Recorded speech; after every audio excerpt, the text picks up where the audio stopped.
রাজ্যের একাধিক জায়গার সঙ্গে সরিলাম ব্লকেরও বিভিন্ন জায়গায় ভয়াবহ প্রাকৃতিক দুর্যোগে ব্যাপক ক্ষতি হয়েছে কৃষকদের। সেই ক্ষতিগ্রস্ত কৃষকদের সরকারি সাহায্য দেওয়া, সরকারি সাহায্যের প্রার্থনা বরাবরই থাকে। সরকারি সাহায্য দেওয়ার ঘোষণা যেমন রয়েছে, ঠিক তেমনি তাদেরও দাবি যে সেইভাবে সরকারি সাহায্য তারা পাচ্ছেন না। সরকারি সাহায্য ছাড়া কৃষকরা আবার তাদের ফলন গড়ে তুলবেন বা ফলন ফলাবেন, ঠিক সাধ্যটুকু তাদের নেই। এই অবস্থায় দপ্তর, সরকার, প্রশাসন তাদের পাশে সময় উপযোগী পদক্ষেপ নিয়ে দাঁড়াবে কিনা সেটা সময় বলবে। তবে এই সময়ের মধ্যে আমরা বেশ কয়েকটি জায়গায় কৃষকদের, ক্ষতিগ্রস্ত কৃষকদের কথা তুলে ধরার চেষ্টা করছি। এই কারণে যদি দপ্তর, জেলা প্রশাসন, মহকুমা প্রশাসন, ব্লক প্রশাসন বা কোনোভাবে যদি সরকারের কাছে বিষয়গুলো পৌঁছে যায়, তাহলে সরকার যদি তাদেরকে আর্থিক সহায়তা করে, তাহলে নিশ্চয়ই তারা যেমন দাঁড়াতে পারবে, ঠিক তেমনি তাদের উৎপাদন ব্যবস্থাটাও স্বাভাবিক রাখা সম্ভব হবে। সেদিক থেকে এই রাজ্যে যারা খাদ্যে স্বয়ংক্রিয়তার কথা বলেন, কৃষিজ ফসল উৎপাদনে আরো বেশি রাজ্যকে এগিয়ে নিয়ে যাওয়ার কথা যারা বলেন, নিঃসন্দেহে তাদের পক্ষে বোধ হয় এটা জানা সুবিধা হবে যে হ্যাঁ, সেখানকার কৃষকদের পাশে দাঁড়াতে হবে, কৃষকদের সাহায্য করতে হবে। সরকারি সাহায্যের কথা বলছেন তরিলাম ব্লকের পরিমল চমনি এলাকার কৃষক। সেদিক থেকে সংবাদ মাধ্যমের প্রতিনিধির সঙ্গে তিনি কথা বলছেন। সরাসরি সেই মুহূর্ত দেখুন, তারপর আমরা অবশ্যই প্রতিক্রিয়া শুনবো। সব প্যাকেট চলে গেছে।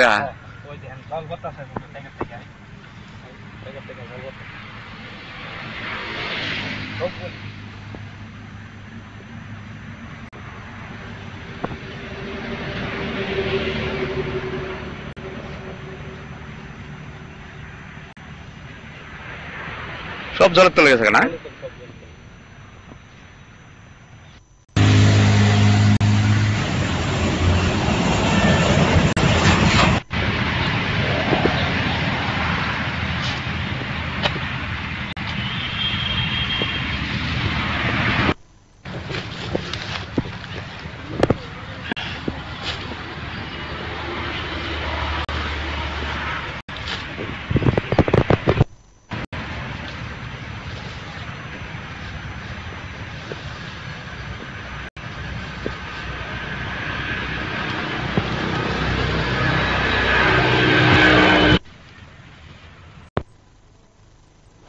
আপনারা দেখলেন বা শুনলেন যে দৃশ্যের কথা তিনি বলছেন। এবার সংবাদ মাধ্যমের মুখোমুখি হয়ে আমাদের প্রতিনিধির সঙ্গে সরাসরি তিনি তার প্রতিক্রিয়া ব্যক্ত করেছেন। অভিজ্ঞতার কথা বলার পাশাপাশি তিনি সরকারি সাহায্য চেয়েছেন। আমরা একবার শুনবো তিনি কি বলছেন।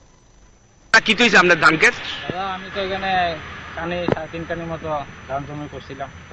প্রথমে বন্যা কিছু ক্ষতি হয়েছে, কিছু সার ওষুধ দেওয়ার পরে মোটামুটি ধানটি ভালোই আসলো।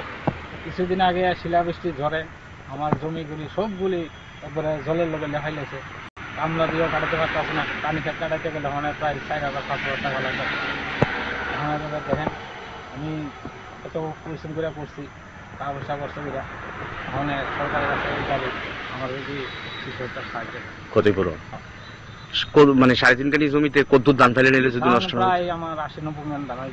কখন কত কদ্দুর পাইবে? ওখানে দাদা কই 40-50 মণ যদি পাই। বিরাট ক্ষতি হয়েছে না? বিরাট ক্ষতি। আপনার নাম কি? আমার নাম সঞ্জিত দাস। এই জায়গাটার নাম কি? এটা হলো আপনার পরিমল চমনি পর্যায়ে। কোন পঞ্চায়েত? আপনি কি এই কৃষিকাজের উপরে নির্ভরশীল?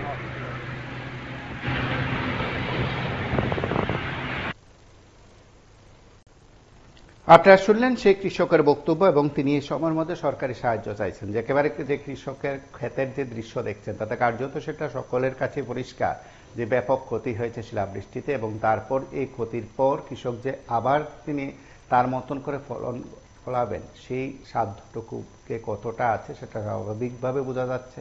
সেদিক থেকে সরকারি সাহায্য খুব দরকার। সরকারি সাহায্য সেখানে পৌঁছাবে কিনা সেটা সময় বলবে। আপনারা সঙ্গে থাকুন, দেখতে থাকুন PV24।